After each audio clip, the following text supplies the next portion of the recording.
Hello everyone, welcome to another episode of Monthly Movie Review Roundup, where I take a look at all the films I've seen in the past month or so and do a little quick brief review of them. So the first one on the list is something that's regarded as kind of like a horror classic from 1973 called Don't Look Now. This movie stars Donald Sutherland and Julie Christie, who recently lost their daughter to a tragic accident, and they're on holiday on Venice. And two psychics come along, or parapsychics, and give them a premonition of something that's going to happen, some doom that will happen soon. And the story kind of goes from there. This movie has a really good reputation among horror circles, and definitely to its credit, the film has a very spooky atmosphere. It's very gothic. It makes full use of the Venice environment, and there's always the feeling that there's something not quite right. There's something off about this film, almost as if the two husband and wife characters are being watched, or there's some kind of benevolent force at play which is somehow affecting and influencing the events in the films that are going on. There's definitely an atmosphere of unease. However, I wasn't really that turned on by the movie. I just kind of found it a bit so-so. It's one of those, I think it falls into the bracket of films that you know are good, you can appreciate for being good and for being well made, but you don't have to necessarily like it yourself. I thought it was just okay. It has that feeling of a movie that's building to a big climax. All of the weirdness in the film, the strange acting extras, the awkward atmosphere, the camera lingering on certain characters to evoke a more sense of unease is all going to build to something. But that big climax isn't really all that. It ends up being a case of there's a serial killer running around who ends up being something like a 90-year-old Oompa Loompa. The ending didn't have that kind of boom impact that I was hoping it would have. And I can't help but feel the movie is actually more famous for an infamous sex scene that occurs in the movie, which I've heard a lot about, and perhaps that enhanced the film's reputation. But overall, I just thought it was just kind of okay. The premise was a lot more appealing than the final film, I thought.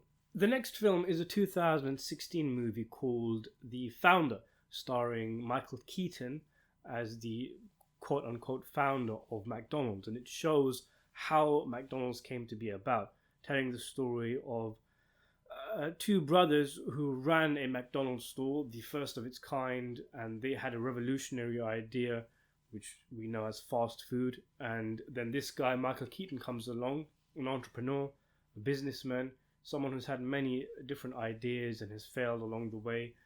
And he takes this idea and he basically franchises McDonald's. And in doing so, he kills the spirit of what the two brothers set out to do. He essentially steals their ideas, and he's a bit of a con man. And so the film basically tells that story. It's quite a small-scale film. It's got a little bit of comedy, a little bit of lightness, a little bit of heaviness. It's well worth the watch if you want to have a kind of brief overview of how McDonald's came to be. It is quite lightweight. It's not the kind of film that you're going to remember long after you've seen it, but there's nothing wrong with that.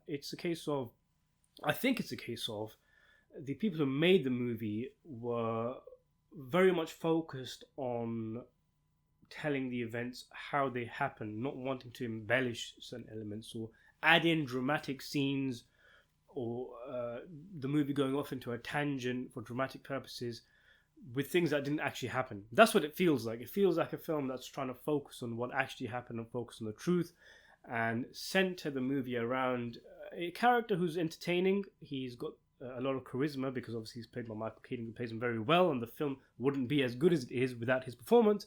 And overall, it's a very decent film. A solid biopic that's well worth seeing. And to its credit, it doesn't try to be a character assassination of the central character. It still shows him in a decent light in the sense that he does have his good values. So it's not like, oh, the creator of McDonald's was a fraud and an evil man. There is that too, but it kind of tells everybody's side of the story a little bit. The next film on my list is Sam Mendes' 1917. I remember this being really highly regarded at the time when it was made, and it was doing all the rounds at the Oscars and whatnot, and people were saying it was perhaps the best war film made since Saving Private Ryan and one of the best recent British films that's come out. And I watched it and I liked it. I thought it was very good. But I did have a few problems with it.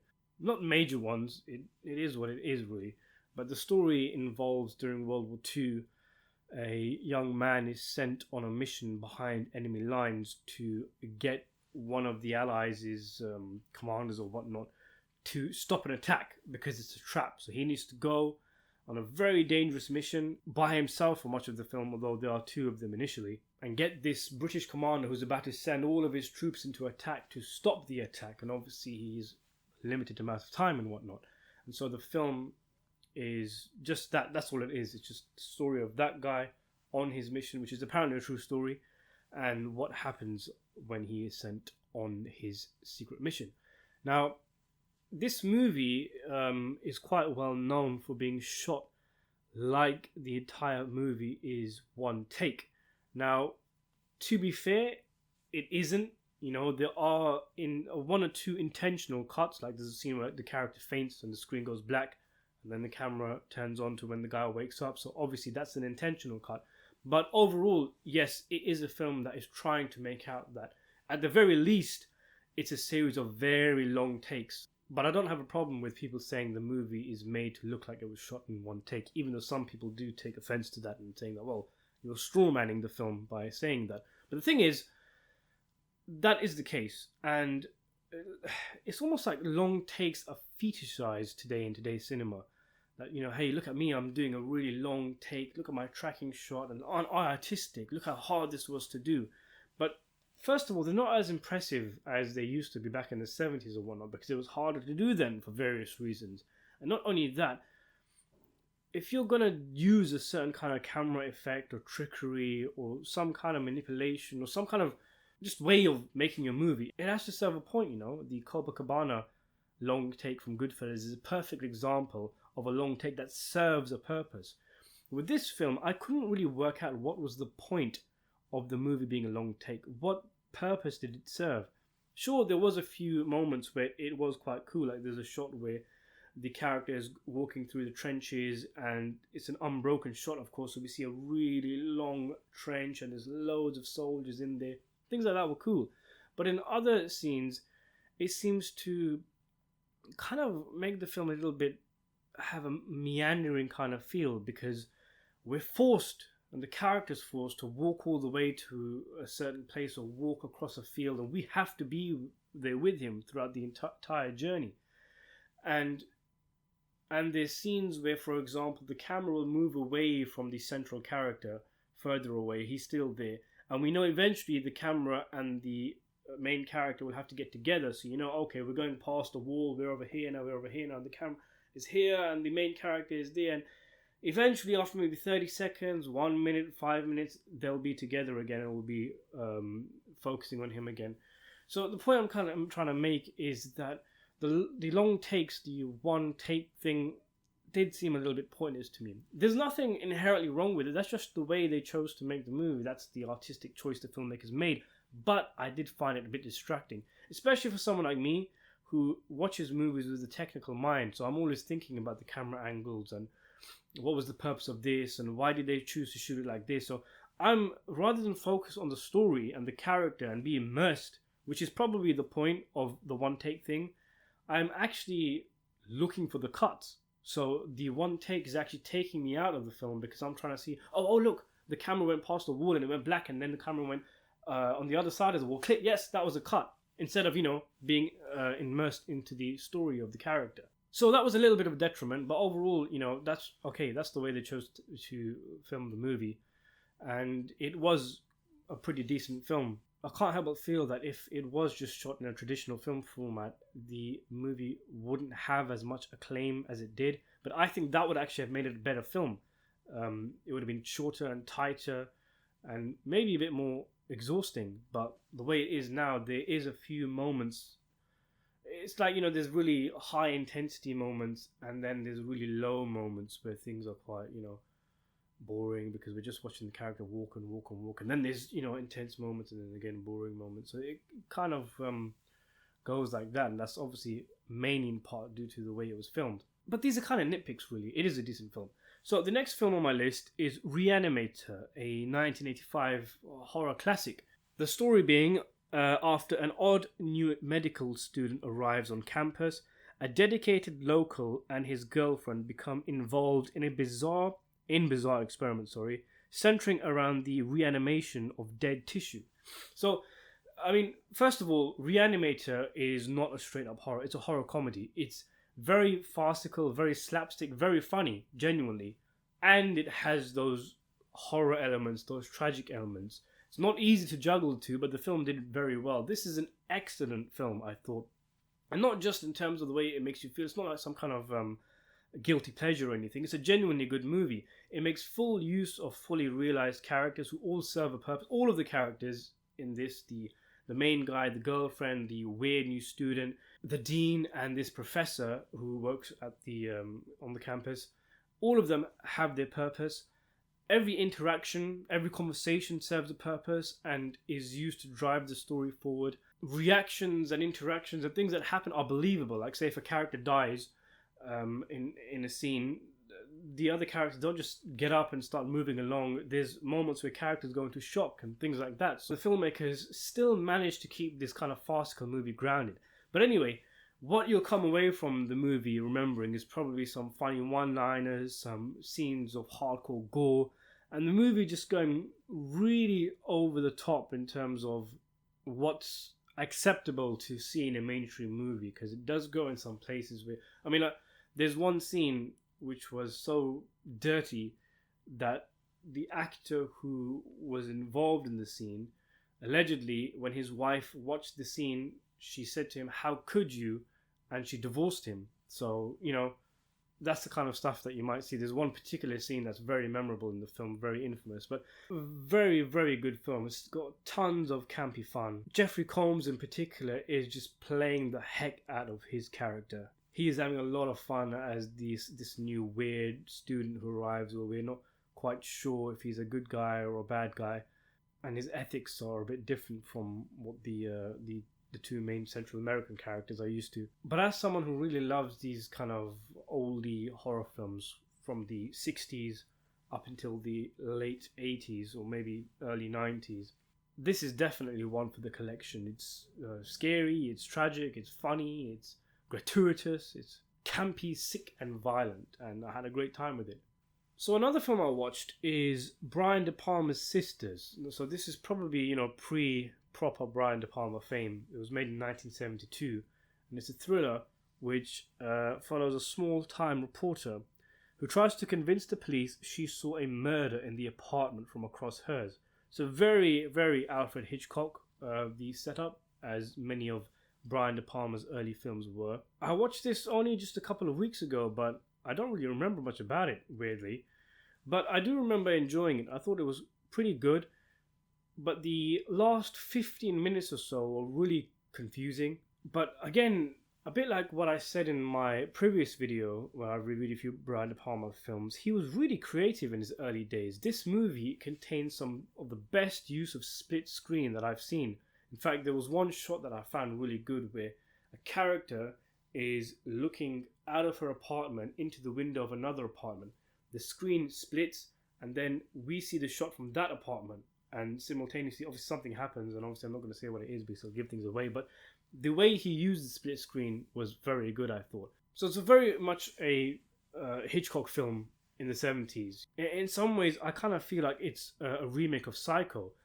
It even has the kind of bait and switch in the beginning, because there's this guy, he meets this woman and he goes to her apartment and he's in the toilet or something, and he comes out and he goes to the bedroom, and then she ends up killing him. So you thought the movie might be following this guy, but now it's suddenly changed. He's dead and we're not sure. Was it actually the same woman? There's talk that she might have a crazy twin sister who escaped from a mental asylum, and this event is seen by the reporter from the apartment, and she comes in and the police just don't believe her and all sorts of stuff happens. So it was pretty good, and then we follow the reporter trying to solve the case with some unhelpful police, and she teams up with a private detective, and so it was a pretty good movie. I did see the reveal or twist coming from miles away, to be honest. All throughout the movie I was kind of thinking, what if there isn't two sisters? What if it's like split personality or something? It wasn't quite that, to be fair. The ending, though, it does kind of fly you through several different possibilities, and it's like it feels like it picks one out of the hat, and that's the twist, that's the ending. And there's a scene where a character kind of goes into psychosis, she becomes hypnotized, and I mean, I know I'm waffling here, but it's kind of hard to describe, and there's some really funky, weird dream sequences, and all sorts of stuff happens, but for the most part, it's a really good, inventive thriller.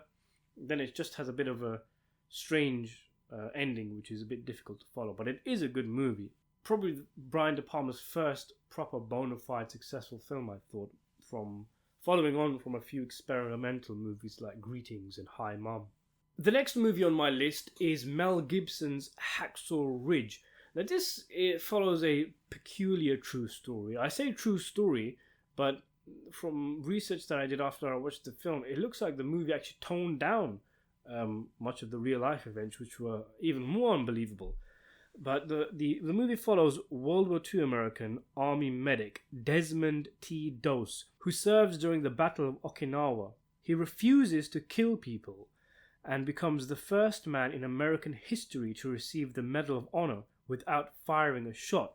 So as the plot summary suggests, this follows a man played by Andrew Garfield, who signs up for the war after seeing so many men around him sign up, having that kind of patriotic feeling of wanting to serve his country and to help those around him, but not as a fighting man.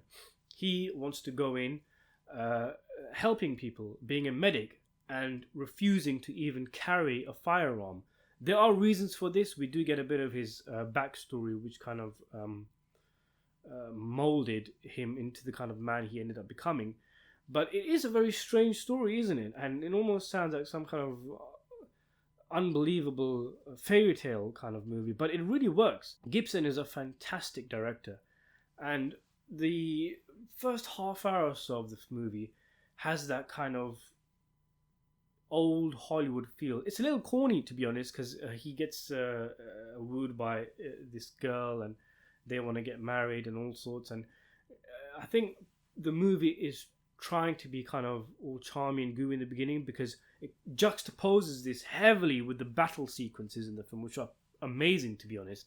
You know, it was so gory, so gruesome. The war scenes were terrific, I thought, in Hacksaw Ridge. In fact, I reviewed Ridley Scott's Napoleon recently, a few weeks ago, and a lot of people were saying, you know, in spite of the fact that the movie wasn't that good, the battle sequences are very good. It was so gory and so violent and so much chaos, but I didn't really feel much of that. And I think part of that was because I had already seen Hacksaw Ridge just a couple of days earlier, and the bar was set so high for me in terms of brutal war sequences, and they were really good in this film. I thought there was just some things showcased that you don't really see in Hollywood movies, even though this did have a very Hollywood movie kind of feel. There's nothing wrong with that, you know. Not every movie has to subvert your expectations or have a really bad happy ending. The movie is quite sappy and has that almost like 90s feel, pre 9/11 movie feel, where the world was a much more a lighter place. But the point I was going to make was that you see things that you don't usually see, like the whole thing about when an army retreats, there's still soldiers lying there who have had their legs blown off or been shot. They can't retreat with them, so they're just lying there, alive, in pain, knowing that they're going to die.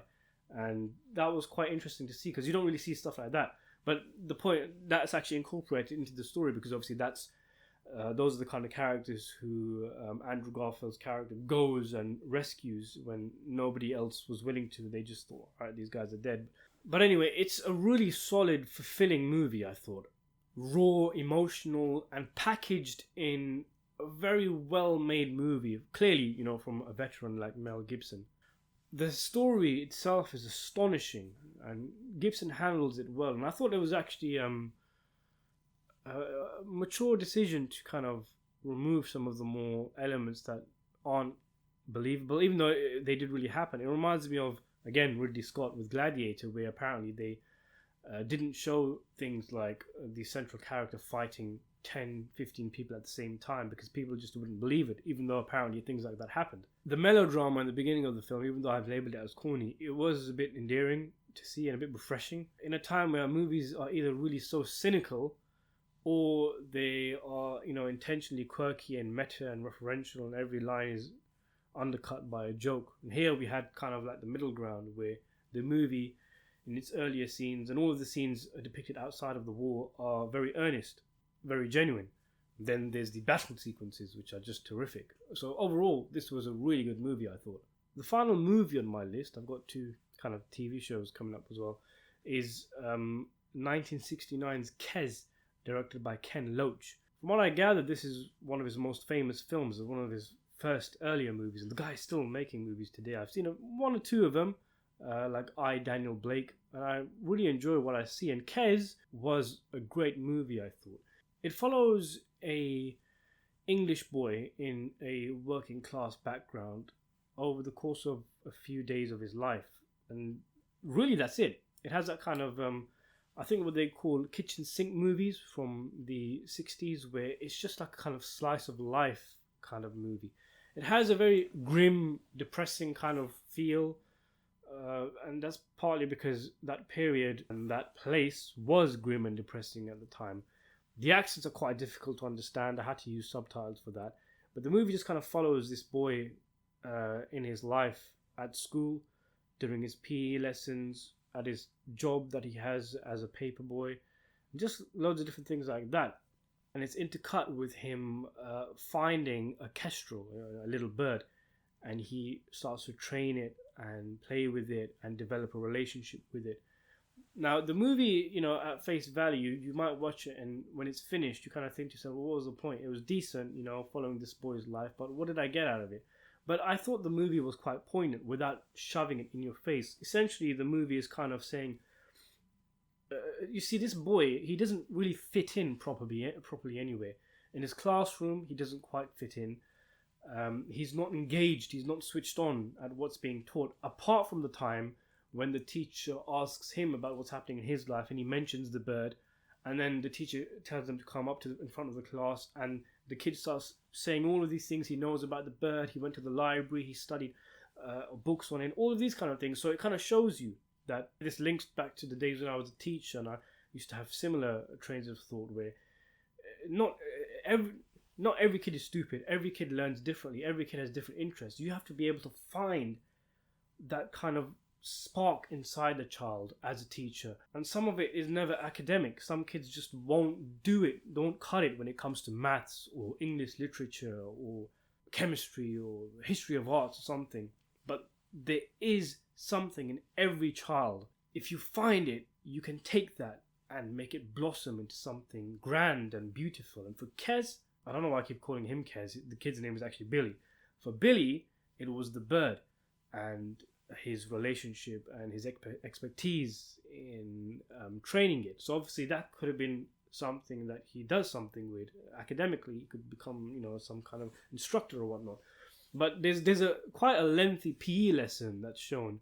I don't think the movie is trying to make some kind of point. If it made out today, I'd probably think it was trying to make some kind of point, because it was actually made in the 60s. This is just how it was. There was a PE teacher who is just kind of a bit of a weirdo, really. He kind of seems like he has his own insecurity issues. He's barking at the children. He takes part in the PE lesson, a football match, and he seems to be taking it way too seriously for an adult who's playing it with a bunch of kids, and shoving around the kids and saying it wasn't a goal when it clearly was, and getting angry when he falls over, all sorts of stuff. I just thought that was a bit funny and interesting. And I mean, some people might just say it's straight up child abuse, and it would be considered child abuse if that kind of stuff happened today in England. But I like that kind of stuff, the kind of stuff where it just kind of shows you life. It's not trying to make a political point, but it just shows you this is what it was like back then. But in any case, the whole thing with the bird, the real point of the movie is that Billy, his life was depressing. He didn't have much prospects because of the nature of the environment he grew up in. He was always destined for a low paying job if he even ends up working. But this thing with the bird was kind of his way out, his chance, his escape from the depressing nature of the life around him. Plus, I didn't even mention his relationship with his brother, or half brother. There's implications that the mother had a child out of wedlock with another man, but he is a really nasty character, and he bullies Billy and whatnot. So he doesn't really have much from life. He's getting punched from all angles. And so the movie builds this relationship between him and the bird, and then it brings it all crashing down in the end with a bit of a tragic ending where childhood dream is kind of snatched away at the last minute cruelly after Billy found his place in the world with this kestrel. A very good little film. So it works in that kind of slice of life format, but it is still an exceptionally powerful social commentary on just the prospects of low income working class folk, and it is still very much relevant today. So the next thing on my list, I don't even know if you can kind of call it a movie or TV show. It's Salem's Lot from the late 1970s. Now, I mean, technically it's two movies because they're two episodes at about 1 hour and a half each. I guess it's kind of a mini series, isn't it? It's in between a TV show and in between a movie. But released in 1979, this is an adaptation of Stephen King's Salem's Lot, where a novelist and a young horror fan attempt to save their town, Salem's Lot, from a vampire who has arrived and is taking people out one by one. The book is one of my favourite Stephen King novels, probably my favourite one. I always liked the format of the book, where it was almost like it was a series of vignettes set in Salem's Lot. You've got the teacher and the shop owner and these two people who are having an affair that nobody knows about, and that guy who has just, small little small town characters who have their own dreams, aspirations and wants and friendships and interactions. And it does suck you in. You get to know the characters, you enjoy them. It's still focused on the central writer character and the young horror fan boy, but you get to know all these people. And then it's like maybe halfway through, the vampires unleash and just starts taking out all these people who you've got to know and love or just enjoy as characters, and one by one they're dying off. And then in the last third of the book, our heroes have a showdown with the vampire. And to its credit, Salem's Lot, the TV show, followed the book quite closely. Obviously, some of the vignettes and some of the characters are different. There's a few changes here and there, but overall, it does kind of follow that format. The first episode shows you all these characters, and with a few spooky things happening, a few deaths, and then in the second half there is the showdown and whatnot. It does kind of feel like there's this third episode missing, though. You've got the building up of Salem's Lot and all the characters.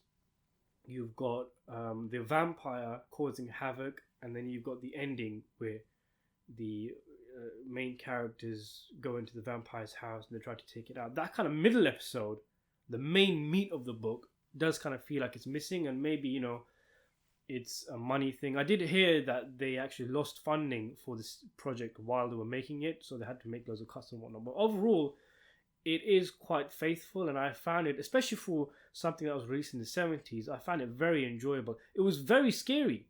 There's a really spooky scene of a child vampire at the window tapping on the door and and the window opens and smoke comes out, and the vampire's got this really creepy face, and I was looking at it in shock, thinking, how did they film that? It looks so cool, so scary. There's another scene, a really brilliant jump scare, where a vampire pops up. So the point I'm making here is that it has that kind of old school 70s TV look and feel, which I like. A lot of my comfort movies look like that, but at the same time, it's genuinely scary.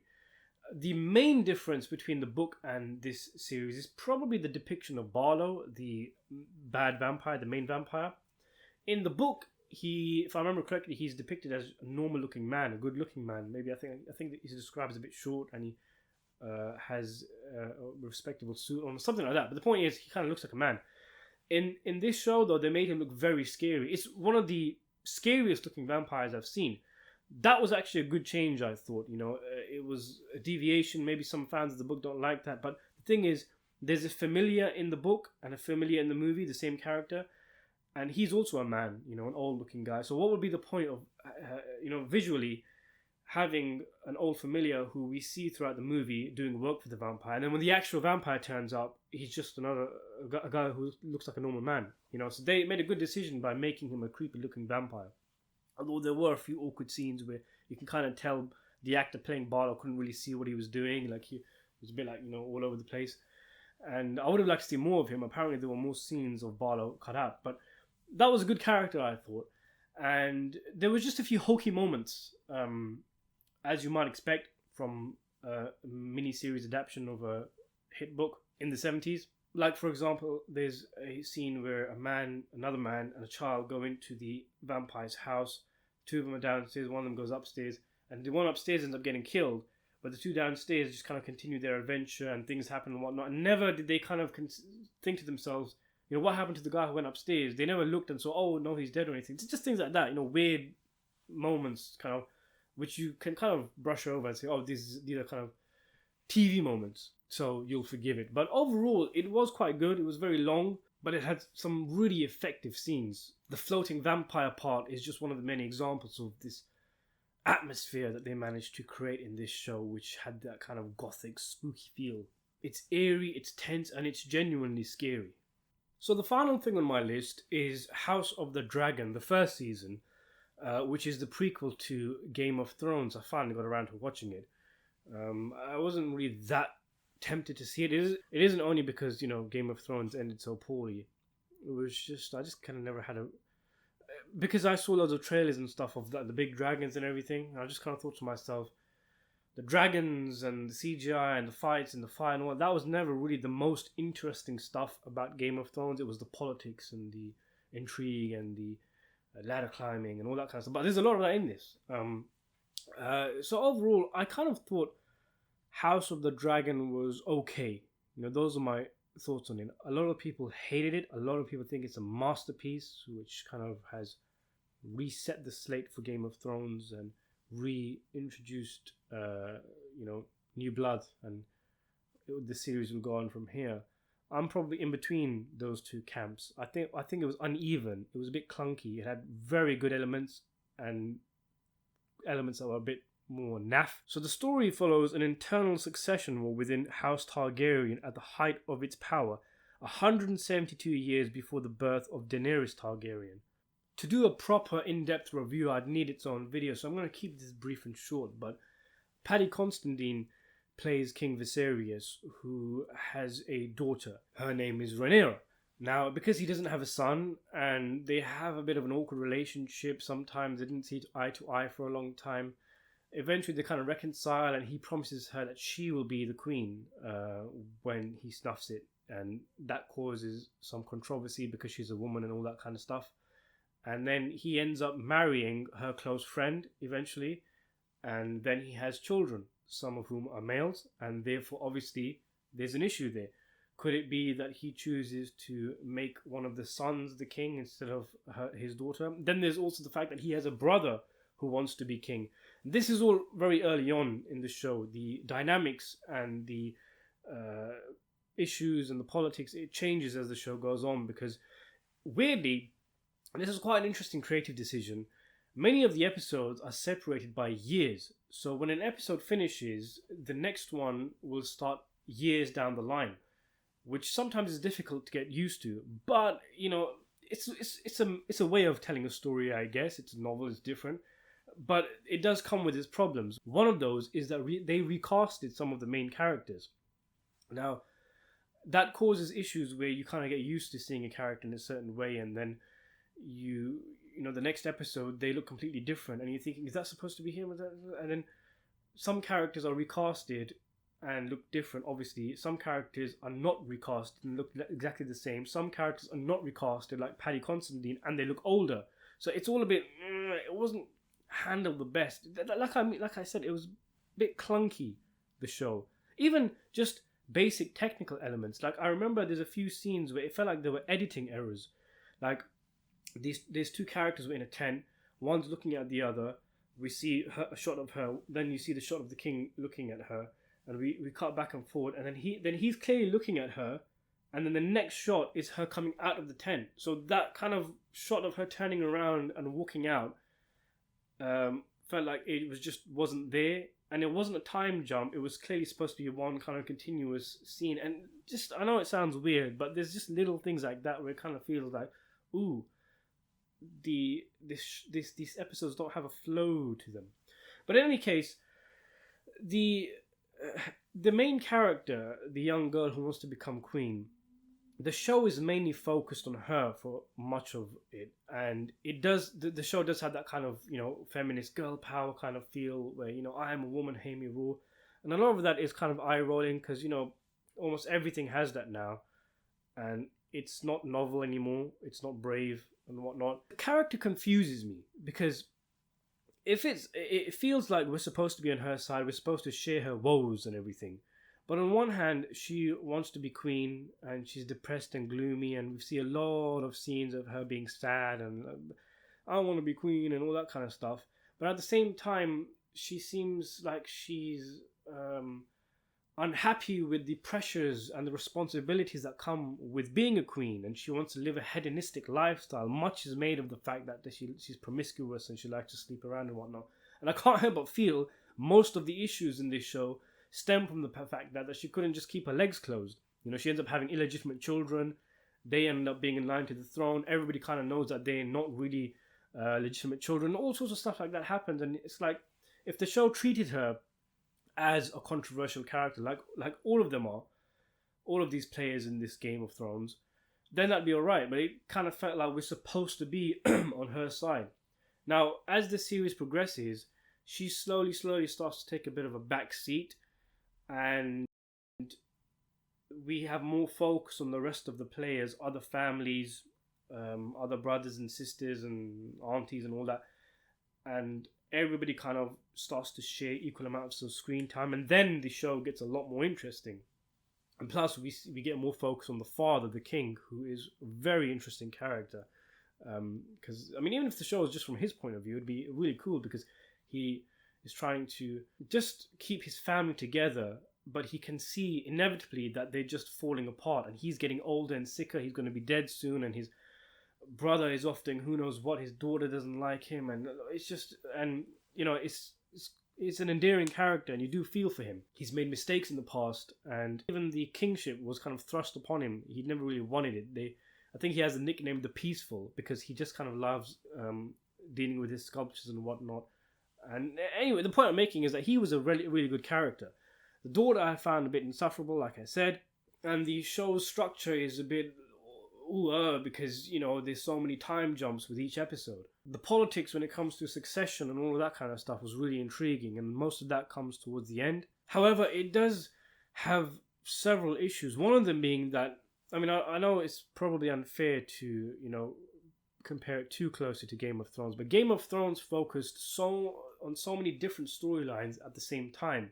If you took one of those storylines in Game of Thrones and dedicated an entire season to it, that's what House of Cards, that's what House of the Dragon is. So because of that, where in Game of Thrones we get glimpses of what's happening and the world feels more real. It feels like outside of the scenes you're watching there are other things going on, and we're seeing the best parts of the storyline, of this particular storyline.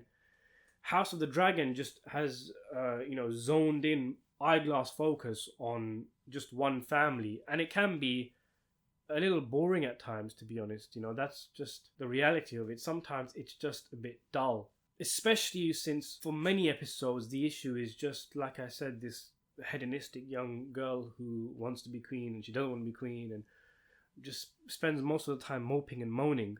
And she wants to have her promiscuous lifestyle. She is put into an arranged marriage with a guy who ends up being gay, and he wants to do his, and it's just a bit, it kind of has that kind of soap opera feel, and that kind of feel where these problems are first world problems these characters have. They're not big problems, and why am I kind of watching this, and then the big problems come in, and then the show kind of becomes more entertaining. It probably would have benefited from additional storylines, a bit like what Game of Thrones does, because there is a bit of an Emperor's New Clothes kind of feel about it, where it looks prestige, and costumes, CGI, all of that. But there isn't that much there. There isn't that much substance. You're waiting for the story to get going, and once it does, the season stops. There's a hollow, kind of shallow feeling about it, even though, at surface level it is entertaining, well, not all of it, but it's just, when you come away from the show after you've seen it, what do you remember? You just kind of remember family members bickering and moaning and this guy wanting to be king and that guy wanting to be king. And I know Game of Thrones dealt with similar things, but it just didn't much better for the most part. And it had more to offer, more characters, interesting characters, more storylines, more interesting storylines. And it's weird that this show is more difficult to follow and more confusing than Game of Thrones, because there's so many characters who have similar sounding names. Rhaenyra, Aegon, Arya, and all this, and you're thinking who's who, and then when the characters played by different actors and time jumps, and it's all, oh, what's going on? And like I said, we kind of follow the young queen to be, or queen to be hopeful, in the earlier episodes. Then later on, we follow the actual queen, the best friend who marries the king, and then we follow Matt Smith's character early on, who seems to be the kind of dangerous bad boy of the show, the wild card. Nobody knows what he's going to do. Will he kill his brother? Will he kill the daughter? Does he want to be king? And he ends up becoming a non-character. He just kind of fizzles out, and he's practically a non-entity by the end of the series. And if what I'm saying is a bit confusing, if you haven't seen the show, then that kind of exemplifies the feeling you get from the show. It's just all a bit over the place, really. So whilst there were elements to it that were interesting, I liked the political stuff when the king and his minions were around the table trying to work out how to mitigate different characters, keep them happy. Maybe we get this person married to that person. Oh, there's a war going on. How do we send support for all that kind of stuff? That was okay. But overall, there is an element where it feels like a very expensive teenage girl's romance novel made into a big budget HBO show. So there you have it. Have you seen any of the movies or TV shows that I've talked about in today's video? If you have, let me know what you think of them down in the comment section below, and subscribe to the channel. And thanks for watching.